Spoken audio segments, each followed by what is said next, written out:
You're listening to Music Tectonics.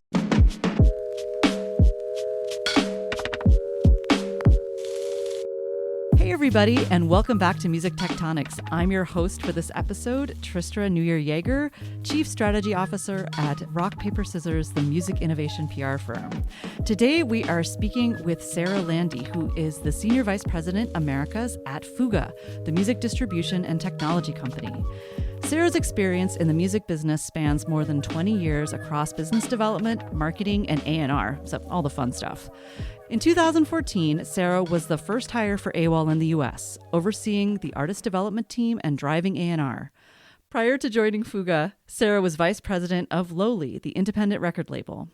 Sarah oversees business development, client relations, marketing, and operations for FUGA's business in North and South America and has a deep dedication to music and the spark it lights in our music-loving souls. Thanks so much for joining us, Sarah. Thank you, Tristra. You all are doing incredible work in this space, and I'm so happy to speak with you. Oh, we're doing our best. But we're here to talk about you. So let's talk first about exactly what FUGA does and what you do there.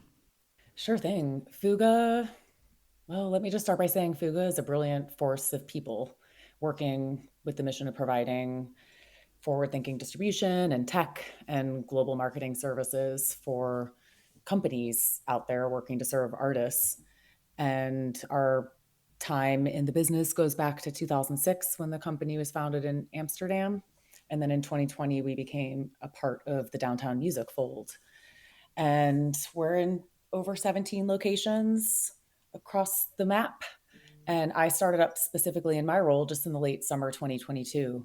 So I'm fairly new. I'm very inspired and energized by what we are doing and the strong company culture that sits at the foundation of FUGA. And in my role, I'm overseeing our business in the Americas, as you said. So that's across North America onto South America. Mm-hmm. And in recent years, we've had really significant growth in both the US and in Brazil. So it's quite an exciting time. And underneath all that, I'm basically managing our teams in the region that sit across client relations and business development, and as well our operations and marketing force that is set up locally. And then, it's really about getting our connectivity with tech and product down correctly, which, our highly specialized teams working out of our hub in Amsterdam. And that's really critical. And we'll probably touch on a lot of that today. We deliver over 10 million albums a month as a tech force here at FUGA. So it's really about operating at volume while still underneath that working very closely with our partners and understanding what they need and how we can keep innovating. I'd love to ask you a little bit more about what's going on in South America in particular. Can you give us some insights about what you've been seeing out of that part of your team? Are there particular either tech sides to things or music sides to things that you find particularly intriguing? Just what's going on? Well, let me first start by saying that I'm a huge fan of music across South America, but especially Brazil. So it's been really exciting for me to see that we've built a team there locally in Brazil and have had enormous growth over the past several years. And there is, a lot of surgence of music in the hip hop space and as well in, other rhythms of sound that draw on traditional pieces, but are, incredibly of the moment. The sounds coming out in the pop space there are really interesting. And then, looking across all of South America, there is a lot of interesting growth of subcultures, I think, around, the big pillars of music like reggaeton and different regional sounds that are then being, just innovated upon in terms of smaller movements. Yeah, Brazil has always been pretty ace at mastering the art of keeping their grounding in their own sounds while sounding fresh and like they've heard everything in the world and just absorbed it. It's amazing. I'm not quite sure what magic alchemy is going on there for Brazilian artists, but they have not to say the other South American artists aren't amazing too, but it's a special gift that's been given to Brazil. I don't know. Truly agree. Cool. So FUGA's been in the news a lot lately, and you can fill me in on any news that I've missed that relates to your team specifically. But I noticed, for instance, you guys signed a pretty impressive deal with Beggars, and on the tech side, you announced a new immersive delivery service. I was wondering if you could talk to me a little bit more about that and how you see FUGA's role in the music innovation ecosystem. Sure thing. I mean, just zooming in on our role in the music innovation ecosystem, I would say that companies like FUGA, companies like us, we are a linchpin in this business. I truly believe that, and I like to think of it as though, our tech is the motorcycle, our clients are in the driver's seat, and we're in the sidecar adding value. And Love it. I mean, personally, I'll probably be on the Vespa, but but I think that earlier this year there were statistics released indicating the strength of independent labels, whose U.S. market share, speaking to this country, grew an impressive amount. In 2022 versus the previous years, something around a 30% increase. And Yeah. with that, we are in the era of rapid advancements in streaming and the ways that music fans are discovering music. So while much has changed over the decades in the ways that artists reach fans and how music is monetized, the need for a solid route to market is a constant. And that brings me back to the linchpin of, like, we need to continue to be a solid pillar for companies releasing multiple repertoire, and to constantly draw efficiencies to the ways that rights holders are managing assets and monetizing assets. And underneath that, it's really our role, I believe, to provide solutions to strike the right balance of tech and people. So we'll always, work hard to make innovations in the way we're delivering music, and the tools and tech and API capacities that we have for the companies that are in our community. And yet, it's still about that balance of who are the people that are driving the day to day, and underneath that, continuing to be bullish in our commercial licensing space and swiftly moving new regional platforms into our ecosystem. You mentioned the word linchpin a couple times, and I think that's a really interesting image to unpack a little bit more. I'm curious, what do you think about, what does it mean to be a distributor in 2023? What are some key tech aspects from your perspective that make FUGA what it is right now? Like, what are labels really needing? What are artists needing that you're responding to? And we mentioned immersive stuff. What are some other things that are maybe even a little bit more nuts and bolts that you wish people knew more about and were more aware of, that you're working with your customers and your partners on the back end on? Sure. Well, I mean, I'll back up a little bit and just start with saying that the the space that we as FUGA are in overall, and what it means to be in this space at this time, I think flexibility is a really important part of that, and being able to Mm-hmm. build the deal, to build the partnership in a way that is reflecting what's needed and not having a one size fits all model by any means. And that is something that I think makes our workflow unique, in the sense that we've built tech capacities that allow companies to run their entire businesses on our platform. And Mm-hmm. and in that sense, we're not really across the fabric of the day to day. We are, providing that engine. Yet on the same token, we can work in a very traditional distributor label relationship sense, on the same page, where we are building around providing service to all the digital platforms globally, and modeling the setup in that scope to help the partners market records, and to provide all the support around engaging with the DSPs, and as I alluded before, just the commercial side Mm-hmm. of how we're set up and how we're earning money and maximizing what is being collected. And and so I guess the tech piece that's really critical is just continuing to give control to our partners over the music rights that they Mm-hmm. hold.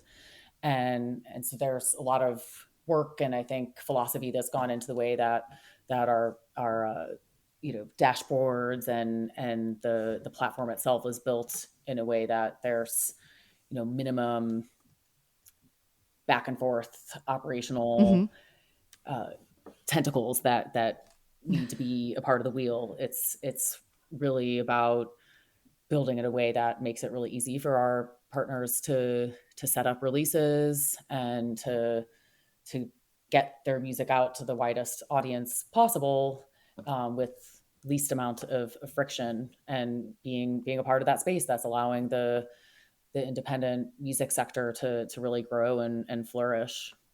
So I think that at the root of it, there's a need for fast response, and I think I'll return as well to just noting that the team really matters underneath it. Mm-hmm. You're almost, I don't know, maybe I don't know if we can go this far, but it almost sounds like to be a distributor in 2023 is to be a SaaS provider, right? That you're really way more than just the person that connects, like the people making the cool music to the people who provide the listeners with cool music.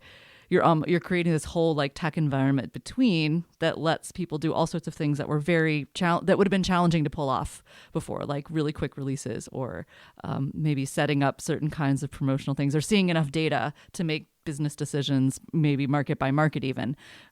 What is your take on that? Am I going too far? You nailed it. I mean, it's being, we are both a traditional distributor as well as a full tech platform provider, where, yes, I mean, part of our modeling of deals will then get into platform-based pricing and what we are offering across the software that companies can take on to run their business.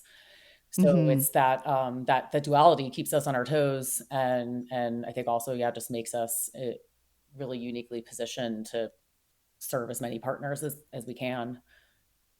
We're in an interesting industry because on one hand, everything moves really, really quickly, and there's almost a desire for like spontaneity and for stuff to happen really fast right now. And on the other hand, parts of our industry operate under very slow principles for reasons that are understandable. I'm wondering how you see that tension, like how, as someone who is trying to bridge these different business processes, do you split the difference or operate in the middle so that things work as smoothly as they can? Such a good question. And I think that tug and pull we see in different layers. There is certainly when it comes to working with our partners across new release flow, yes, there's often a push for things to be turned around really quickly. And, can your tech push this live within days, within hours? And actually, yes. However, then we're also wanting any given release that we're focused closely on with a partner to have as much visibility as possible. And that's where you need the setup time. That has nothing to do with technology. It has to do with the way that our, digital music services and providers are then receiving the music and considering different aspects of programming and curation. So there's that end of it. And then there's also, on a wider scope, the need for us to look at all the ways we can innovate and be first in market on certain features when it comes to royalties, or when it comes to onboarding DSPs in an emerging market. And then yet at the same time, the pull to also keep up with standards and to keep up with a new feature that is pushed out, say, for example, the motion capacities within Apple Music, and making sure that our platform is equipped to support setup of those type of assets as well. And so we are always, as you put it, looking at that balance between the innovation and also keeping up with the regular churn of what's coming through the day-to-day course of business with the music services. Okay, so we're going to take a quick little break here. We'll be right back. Hey, Music Tectonics besties. Get a comprehensive list of all the music tech events happening in Austin March 11th through 18th by signing up at musictectonics.com to get our unofficial guide in your inbox. Some exciting events I would personally like to highlight. Tuesday at 10 a.m., Tristra Newyear Yeagar from our team will be hosting an official South by workshop, PR for Weirdos. Start your PR plan now. Tuesday at 4 p.m., catch the Music Tectonics team co-hosting a mixer with Labelcoin and Surf Music at Bangers on Rainy Street. And Thursday at 2:30 p.m., Dimitri and I will be hosting the official artist and label innovation meetup at the Hilton downtown Austin, room 408.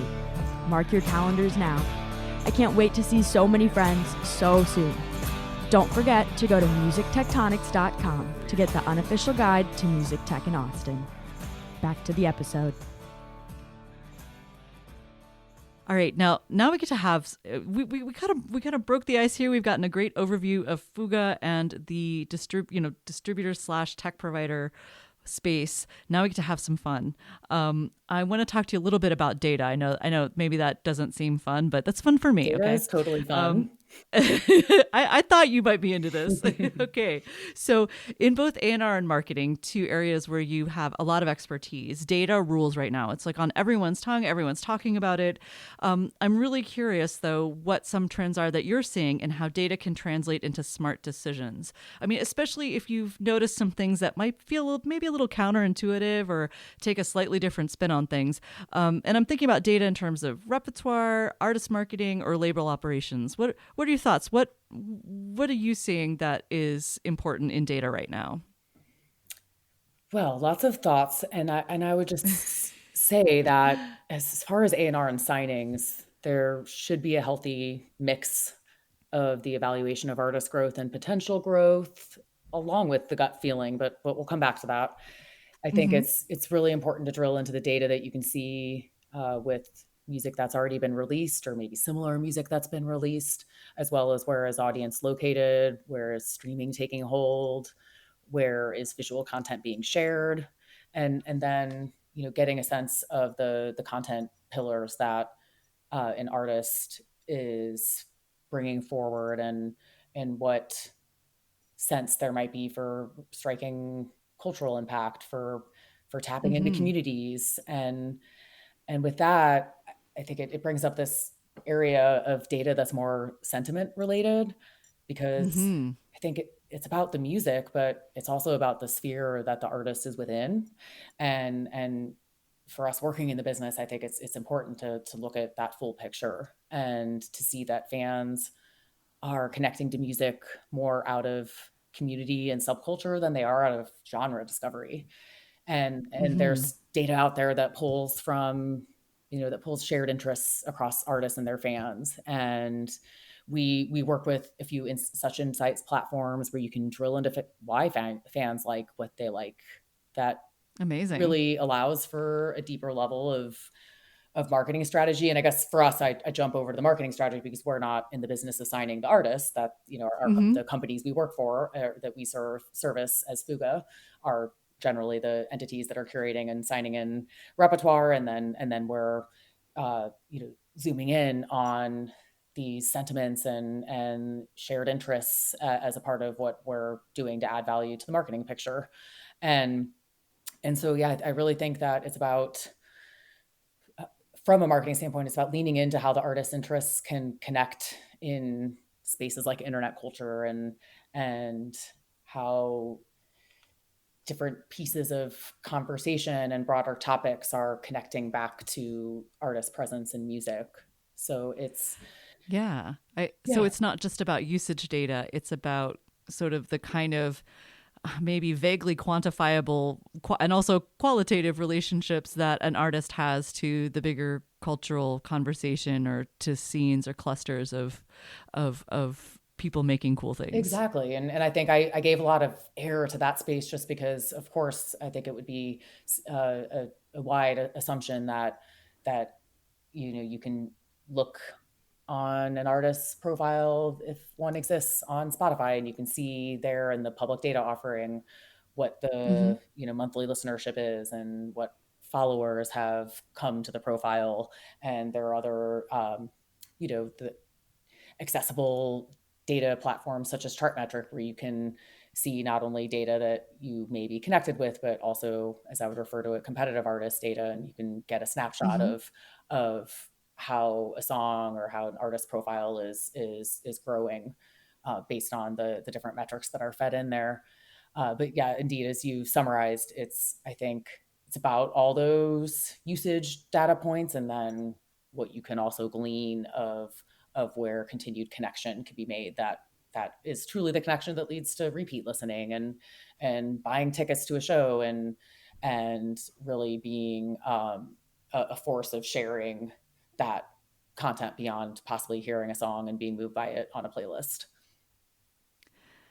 So we're kind of hinting at the fact that data isn't everything. Yes. And that music has a really specific, unlike, say, consumer packaged goods, which don't tend to make people cry or scream or, follow someone around the country in a van. I could be wrong, but music has the ability to hook us really consistently and really hit all our feels and to shape our worlds. Even though, people, there's some discussion about how identity and music and the relationships are shifting, it's still really, really present. And even in the youngest listeners is very much there, even if it's also tied into other things like gaming and, YouTubers and that kind of stuff. So anyway, but where do you think these connections happen? We're in this seriously tech mediated digital world, and yet people are forming these intense, for lack of a better word, parasocial bonds with music and the people who make it. How do you translate that, that amazing relationship into a meaningful marketing strategy while, kind of honoring that fan spirit without, but making the most of it, to benefit the artist or the label that's working with them? Great question. I think that it's the more community-based platforms where we'll continue to see an uptick of how music is discovered and where music may take hold and take off. I think there's a fair amount of social media burnout, and underneath that, there's going to be more of a surge in spaces where people are finding community that's more closely knit around shared interests. I think Twitter has semblances of this, and yet it's all about how an artist and the marketing team is tapping into topical threads and sharing of content that would be shared. But I think ultimately underneath that, it's then taking over to other spaces like Discord, and YouTube has a lot of features that are leaning into community, where there's, I think, just less about genre or traditional marketing tactics. It's about that cultural connection and coming together over connections and the sum of connections. It's about the story behind an artist, and where that has meaningful space to be shared and taken in. How do you help the people you work with find that story? I know a lot of labels often are kind of vision driven, especially smaller independent labels. They have a feel, the vibe, they have music they love, and maybe a community that they represent or work with. But as someone who is looking at this from a very different perspective and maybe a little bit more distance and dare I say cold calculating, which is what you need, right? You don't always want someone who's in the same throes of passion as you when you're looking for a good advisor out there. How do you advise people to shape that story? And I'm just curious to hear your perspective on how artists might or labels might begin to find that story that they could then use to connect if it's not obvious. Sometimes it isn't. Sometimes it isn't obvious. That's so true. And it can come from rather simple exchanges where, a label, or if it's us together with a label, if we're sitting down with an artist or engaging in communications where maybe it's, sending a run of questions that might spark a share of information that then leads to something that can can funnel out content and different themes that will be meaningful to other people. It's about that recognition that we, that we are all, connecting to music based on connections we make with it and how it speaks to something about ourselves. And so I think the more that you get underneath the surrounding bits of inspiration and different characteristics that make an artist tick, then that's where I think you start to get into that space of what's going to draw people in. And so I guess back to your question about how to, how do you get this information together and how do you steer things into a space that is based in story? I think it's all about the recognition that music is an emotional connection point, and that, I mean, side note, I think music is probably the form of art that is most intertwined with our personal memories throughout life. And I think that we in the business need to stay in tune with this and need to help get all of that vision and like the unique attributes pulled out of what's being put together in the musical works, so that can be a part of how people are reached with the music. I mean, of course, I never lose sight of the quality of the music and how it alone can connect and get inside of you. But I think that there is that piece of how an artist allows people in the world to feel something, to feel seen in something that's shared. And the only way you're going to get underneath that is by putting out, story-based content around the music. I love that it sounds like what you're saying is you're kind of encouraging, music professionals to reach into whatever it was that resonates with them very deeply, or to remember those experiences as they're trying to wrap their heads around how to solve what might feel like a pretty, maybe a more strategic problem, right? So we don't usually see people talking about like, okay, I felt all these things and now I'm going to use this sort of emotional energy or wisdom that I gained from my own interaction with music, even if it's very different from this music here, to inspire me to come up with some good approaches for this particular music. Am I making sense? Is that, do you see what I'm saying? I think you're making sense on top of the jumble I just put before you. But yeah, no, I do think that it's there's something in that emotional spark and gut feeling that we as professionals can probably relate to, and a part of what got us to where we are, and having that drive to be a part of the picture of music. And yes, if we do shift our mindset into that way when it comes to marketing and when it comes down to thinking of all the ways that you're going to reach people, there is certainly value in that, alongside, of course, being smart about what you're learning from the data and where there are clear indicators of what makes sense for targeting. But yeah, I think it's a combination of all of that will help an artist break through all the noise, because let's be honest, it's an unprecedented time of access. Okay, we're going to take a really quick break and we'll be right back. If you listened to our recent episode with Tim Exile, you heard him talk about the Endless Arcade, a retro arcade console for making cutting-edge beats. Well, we're bringing you a chance to play with one at the NAMM Show 2023. Music Tectonics and Triple G Ventures are teaming up with the most creative new musical inventions at our Innovate at NAMM booth. If you're attending the show this April in Anaheim, meet us at the Convention Center, number 10105. The Endless Arcade is just one of the music-making tools and toys you can demo. Will I see you in Anaheim?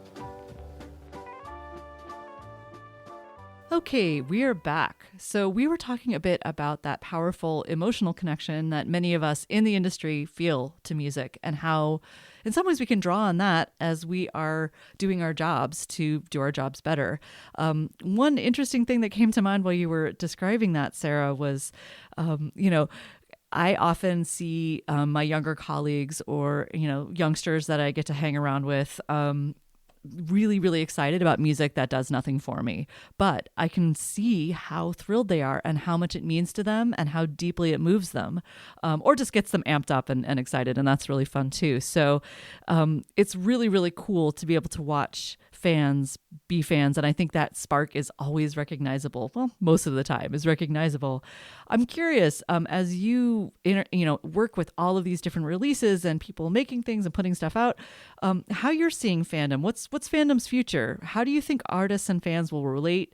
How's that relationship changing? And we're kind of in this interesting era when fans are wanting to form more and more horizontal fan-to-fan bonds. So it's like we went from deadheads and juggalos, or being these small communities that had this peculiar horizontal community, to more and more and more fan groups wanting, like whether it's the BTS Army, Swifties. I mean, there's a whole group of fandoms that have these powerful horizontal bonds.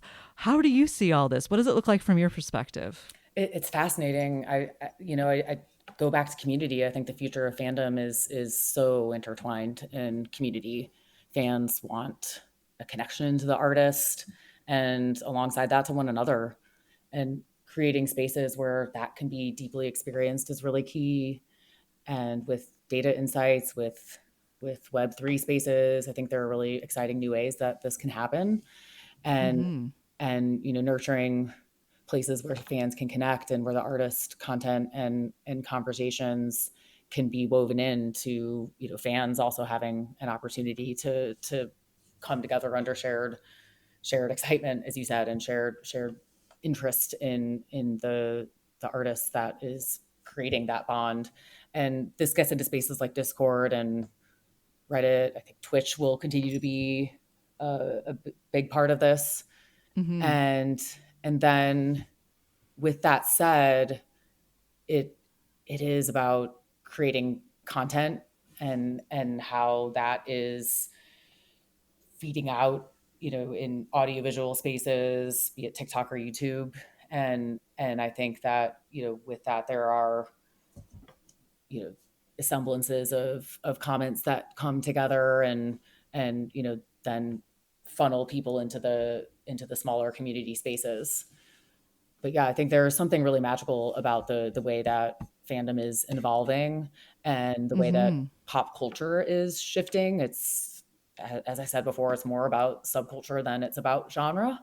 And it's having impact on certain genres that maybe have been seen in a very particular space historically, but now is becoming something more, such as the resurgence of dance music and Beyonce winning a Grammy in the electronic category, and what that pulls out from queer culture and ballroom spaces where there's a huge vehicle of fans loving that kind of music, but often in our industry it's been seen in a very different lens. So yeah, I think that finding these spaces that feed the different aspects of what makes you as a music fan excited, and then as teams of people working with artists, it's really, I think it's really leaning into that and making sure that the way that content is being pushed out and that artists are engaging is opening up the door for that share of the video that may lead to dialogue well outside of what the artist is pushing out, but all in a very shared spirit. How do you imagine your job or parts of it will change with tech? You're managing a lot of different processes, some of which I could imagine AI might have some interesting impacts on in a good way, I think. What are some interesting tech developments that you're excited about that are going to change the way you do what you do? Well, tech is definitely at the core of what makes us as FUGA relevant to our clients. We're in the services business, and we need steady innovation in order to provide the most value to all the companies that we get to work with. And tech will allow for the dynamic of our offering to take on new shapes, where we can continue to draw efficiency to the ways that companies are managing their businesses and the various rights held with artists. As far as an innovation, And something to exemplify there, I guess there's tech, I think that's exciting, that's reducing some pain points in spaces such as sync and licensing, where Oh we can yeah. utilize AI to draw out instrumentals, which are a Mm-hmm. necessity for pitching sync placements, where there easily may have been a struggle to provide those pieces of content along with the main master recordings. We can actually go ahead and still surface that to position it with the opportunity, without having what in the past would have been a move on to the next opportunity, move on to the next option where we have all the assets ready. And Mm-hmm. and so that's one example of an exciting development, in sync and licensing that we're very much across. Yeah, I know that was a huge problem, especially for folks seeking hip hop related sounds for, for an ad or something like that, was often they would really wanted them without vocals. And there just wasn't much in libraries, and there wasn't many people like producing this. This is like 1,000 years ago I'm talking about, but so But even just being able to recently, pull for out, sure, and I think yeah, I across mean, many spaces of music, where yeah, yeah, yeah. those that facet of the assets wasn't pulled out at the at the main session, and so it becomes a bit of a challenge to then roundabout to it. Exactly. Amazing. Or if you're trying to place something in a country where someone speaks, with where the languages don't match, and that's not desirable for the, the destination placement. That's really awesome to be able to again pull vocals out. It's not like, dissing these poor vocals. I'm sorry, but that's a, it's a thing that's really really cool. Amazing. Are there any other interesting, whether it's things like, managing all this fire hose of data that we have, or helping identify interesting new markets or find new partners? Like, how do you go about doing that, or how's tech influencing or supporting your mission to get the music to more places in the markets you work in? Well, thinking about markets and thinking about emerging markets, for us, and any company out there working in the space of delivering music to music consumers, Mm-hmm. we need to lean into local services and make sure that we're continuing to bring those services in, and build them into our tech and our data and analytics, so that we can effectively look at what's happening with audience. But here, that would be services such as Boomplay in Africa, and Yeah. QQ and NetEase in China, Geo7 in India, and so it's not only about striking the deal, and for us having that deal in place to be able to deliver music into those outlets on behalf of our clients, but it's also doing the additional tech work that will allow our partners to see those analytics alongside all the major services that we spend a lot of time talking about, such as Spotify and Mm-hmm. Apple Music and YouTube. So yeah, that's an important development, and something we're very dedicated to. In North and South America, are there services you feel like people overlook or don't think about enough? Well, I would say I think it could be easy when sitting outside of South America, despite what the data easily shows you, it can be easily to almost underestimate the power Mm-hmm. of services like YouTube, and Mm-hmm. Oh and yeah. yes, there are a lot of interesting localized services, like Clara Musica, and but the power of the audiovisual beast of YouTube cannot be underestimated in terms of how much it is across the fabric of the way people are discovering and engaging with new music. And so for us, that means making sure that we staff up in the region when it comes to everything that's on from programmatic opportunities down Mm-hmm. to the ops with YouTube, and getting underneath the layers of what we do for servicing and UGC and monetization on the video platforms such as YouTube, and being able to identify effectively on top of what YouTube's tech does to make sure that we're connecting all of the usages as effectively as possible to then optimize the monetization. So really being on top of our game in that space is incredibly important when it comes to the landscape across South America and how big a service like YouTube is. Amazing. Well, thank you so much, Sarah, for sharing all your insights and ideas with us today. It's been really great. Really lovely speaking with you, Tristra. Many, many thanks.